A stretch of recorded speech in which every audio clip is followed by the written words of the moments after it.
What is going on, Headliner Nation? Jake and Kyle come at you today talking about them ball catchers, Kyle.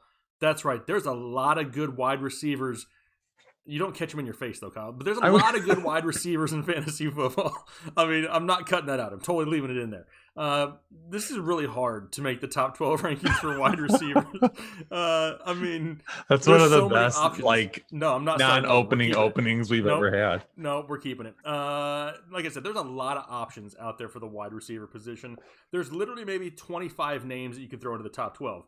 And I can already see the comments down below in this video. It's like, well, where's this person at? Well, where's this person at? I can't fit everybody into the top 12 because then all of a sudden this turns into the top 20. So we got a lot of names to talk about. We're going to do it pretty quick. Kyle, how we doing? Well, I was doing a lot better before that opening.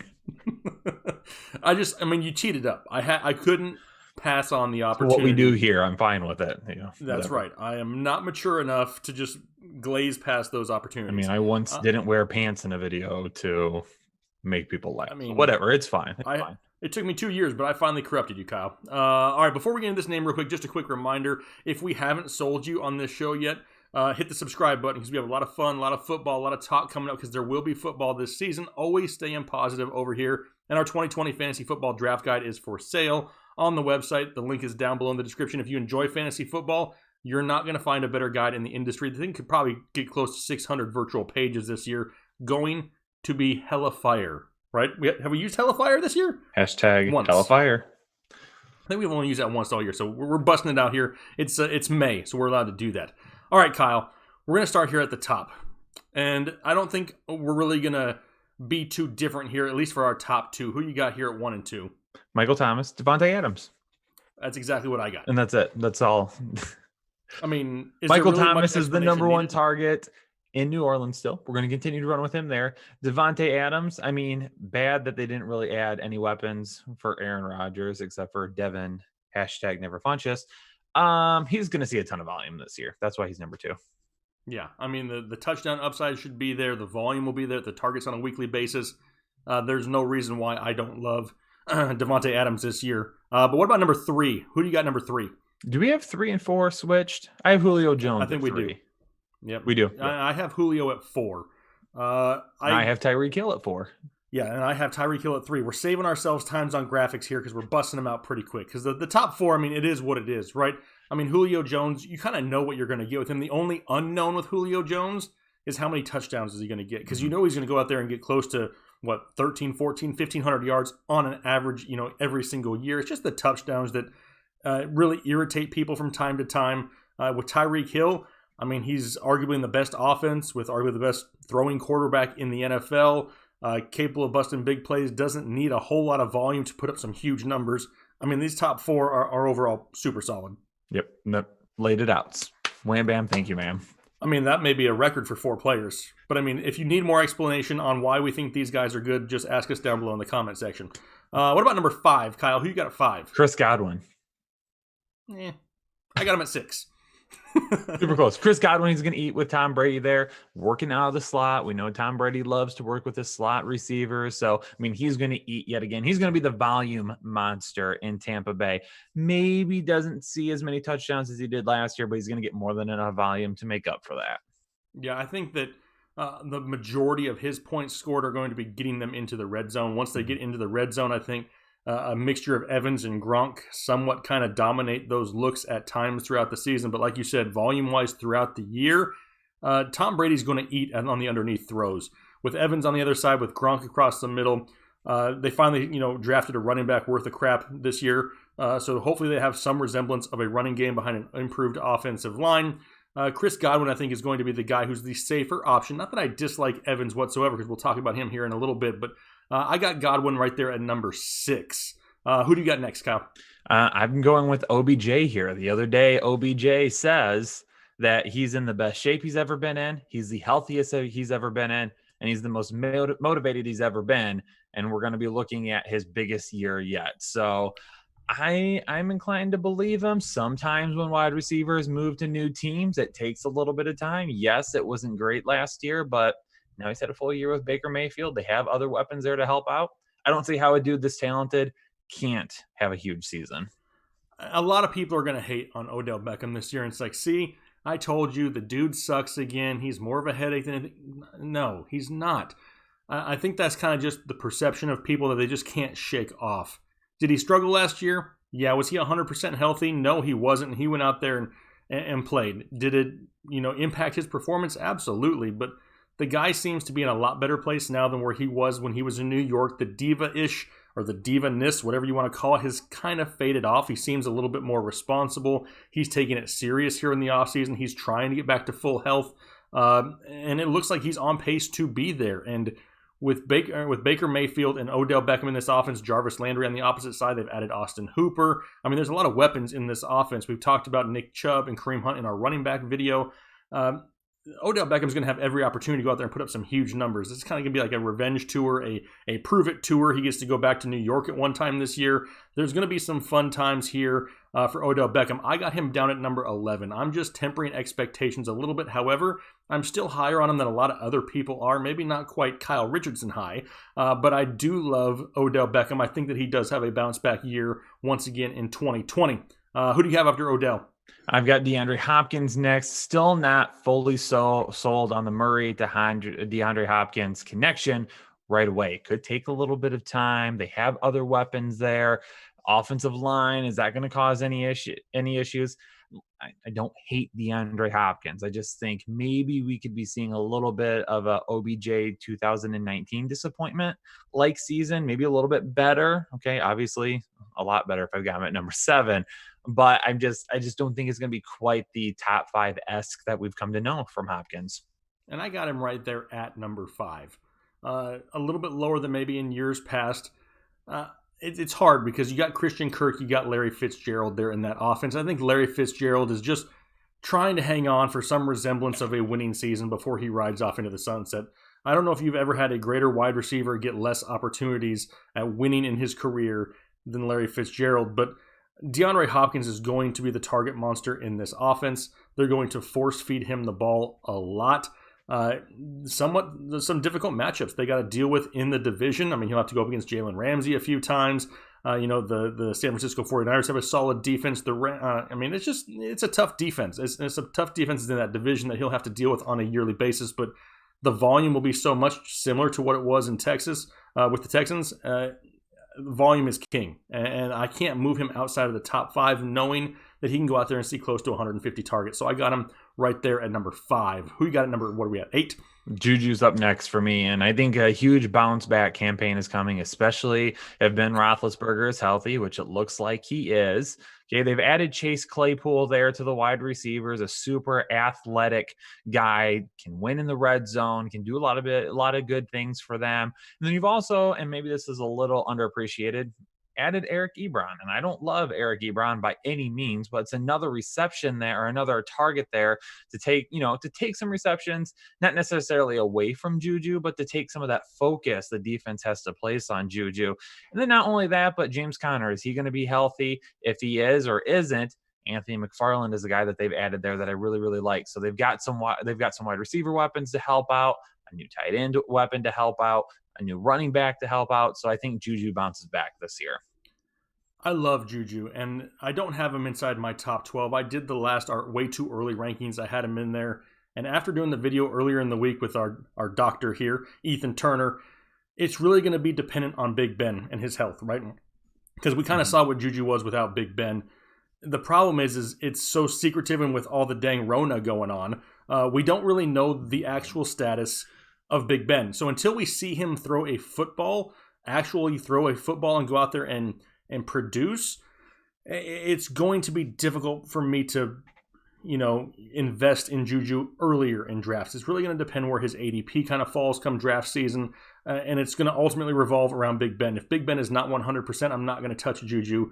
If Big Ben is out there and he's throwing, he's going to have to rely on the underneath routes a lot, and if JuJu can slide back over into the slot, that's where I think he finds some huge fantasy football value. So that's something where we need to pay attention to here in the offseason and make sure Big Ben can stop looking like an overweight, out-of-work lumberjack and actually like an NFL quarterback. Kyle, who you got at 9? Kenny Galladay's, or not Kenny Golladay, I'm skipping now. It's Cooper Kupp. Cooper Kupp's at number 9 for me. Going with him. The last time we did these rankings, Brandon Cooks had not yet been shipped out of town. But now that he has, it opens up even more possibilities for Cooper Kupp there. So I'm going to continue to run with him. Got him inside the top 10 this year. He's the red zone, kind of target that Jared Goff is consistently trying to push the ball to. Although I do love Robert Woods this year as well. So I think these two could actually end up being interchangeable. Yeah, absolutely. I love Cooper Kupp. I got him at 9 also, and you hit it right there at the end. The red zone looks. He's always been one of the favorite targets inside the red zone of Jared Goff. Now with no Brandon Cooks there, not that Brandon Cooks was really involved much in 2019. Dude was concussed like every other week. But Cooper Kupp is the favorite target in this offense. Robert Woods, very reliable, right? Maybe not quite as big play as Cooper Kupp, but very reliable. And both these guys, Robert Woods for me is going to be just outside the top 12. Both of these guys will be within the top 18 or so for me by the time we get to the season, just because of the amount of volume that they're going to have. What's going on with the running game there? Do they commit to Cam Akers? Do they have some type of a split backfield with Darrell Henderson and Malcolm Brown? And that offensive line is straight garbage. You know what I mean? There may not be a run game. Maybe they have to rely on throwing the ball a lot more. A lot of positives as far as fantasy football goes for the wide receivers of the Rams. So I got Kupp right there at 9 also. Who you got next, Kyle? Going with Kenny Golladay now. Now it's Kenny Golladay. But, Kenny Golladay. Again, on draft night, didn't love the DeAndre Swift pick because I thought they could have done some other things to help the team get better, but we're past that now. Swift makes this offense better. He's going to. He's a dynamic playmaker. He's a running back that's going to command a little bit more attention than what some of these other guys that they've had lately will do. So I just think that helps open more up for Kenny Golladay. He was a big-time playmaker last year. Even with David Blow as his quarterback on Thanksgiving, he was able to ball out. So now we've got Matthew Stafford ready to roll again.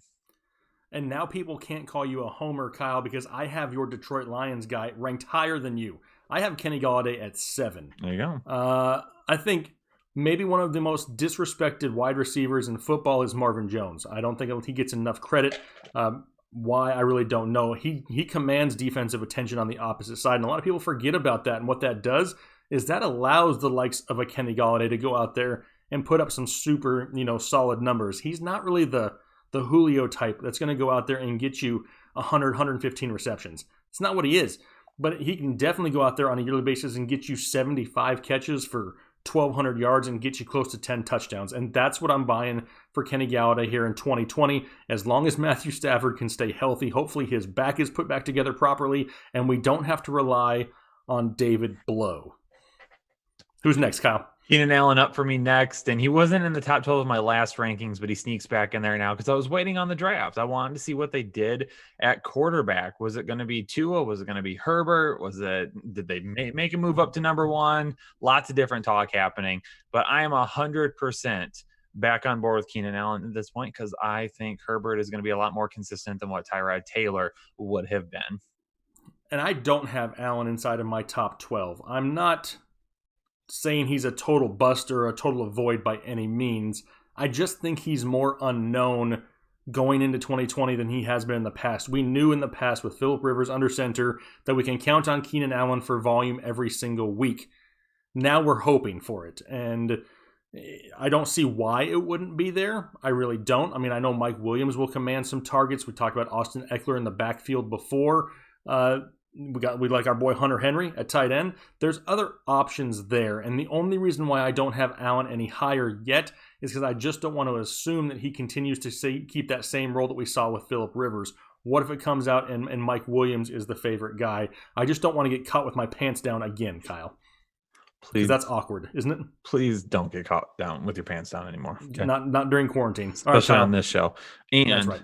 Especially if you haven't ordered from Manscaped. If you haven't paid attention to your boys, don't get caught with your pants down.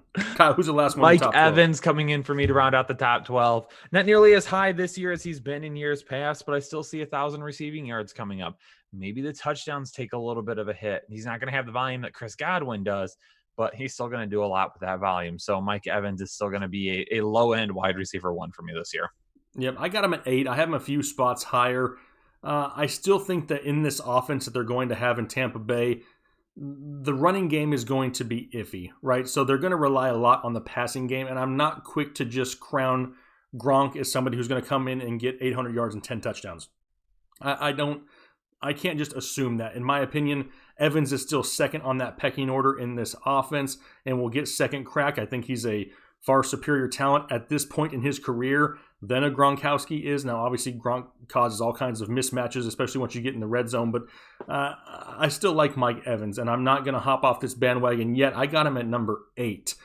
Two guys that I have inside my top 12 that you do not. First one at number 10, I have DJ Moore of the Carolina Panthers. Now, I did not have him in my top 12 originally, and I really contemplated even putting him here, but the ceiling is, we haven't seen the ceiling yet, right? I mean, this kid is super talented. The biggest unknown here is Teddy Bridgewater. Well, one of the biggest issues that people have with Teddy Bridgewater is he likes to keep it short. He likes to, check down. He doesn't like to stretch the field, doesn't like to go deep. Robbie Anderson was brought in just to take the top off the defense. What did you just say? What did you say to me? Sorry. What did you say? You said he likes to keep it short, and I said that's what she said. Oh, well, absolutely. You should have said it louder so I could have heard you and laughed at it. But no, I love DJ Moore. I think the opportunity for DJ Moore to get a ton of receptions this year is going to be there. So as far as PPR leagues go, DJ Moore is somebody who I'm paying attention to. And then lastly, number 12, I got Adam Thielen. And this one is iffy also. I mean, we're talking about Adam Thielen, and it doesn't seem like he's been playing football very long, but dude's about to turn 30, which is like NFL old. You know what I mean? Not us old, because we're still young, but he's getting NFL old. And he's going to have another opportunity this year. I mean, he's going to be the favorite target of Kirk Cousins. I'm not going to assume that opposite of him that a rookie wide receiver comes in and takes away all the looks. I think that Adam Thielen has that opportunity to go out there and catch close to 100 balls again this year. Going to get you right in that range of 8 to 10 touchdowns, 1,000 to 1,200 yards. Low end wide receiver one got Thielen at 12.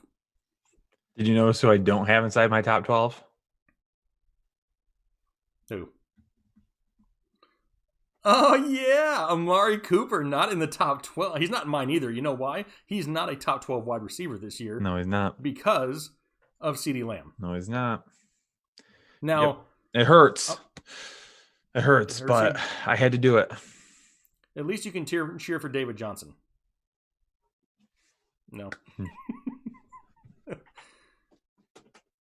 Is it coming off the wall? Oh, he's being removed. That's a demotion, fellas. All right, well, hey, those were our top 12 ball catchers here for 2020. Still a little bit early. It's May, but this is a good place to start, right? But we want to be interactive, so leave your comments down below. Maybe you see it playing out a little differently.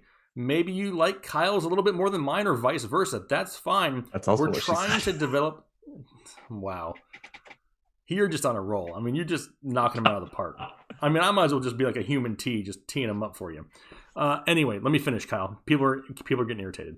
I don't even know what I was going to leave off saying. But hey, anyway, if you like Kyle's, if you like mine, whatever it is, we're trying to develop the best rankings that we possibly can so we can freaking win some fantasy football championships this year, because that's what it's all about, is having fun, being a community. Kyle wants to whisper. That's what happens when he leans forward. I'm not going to stop talking so he doesn't get the opportunity to. We greatly appreciate the support. Make sure you hit that like button. Subscribe. Only $20. Well, yeah, he's pitching the draft guide while he's whispering. I'm sure people are going to buy it because of that. They will. Subscribe to the channel. We like to have a lot of fun, talk some football. If that's what you're looking for, you found the right place 100%. But you guys have a good rest of your week. Make sure you check out our rankings videos for other positions. And for myself and Kyle, we'll be talking to you later. Have a good one.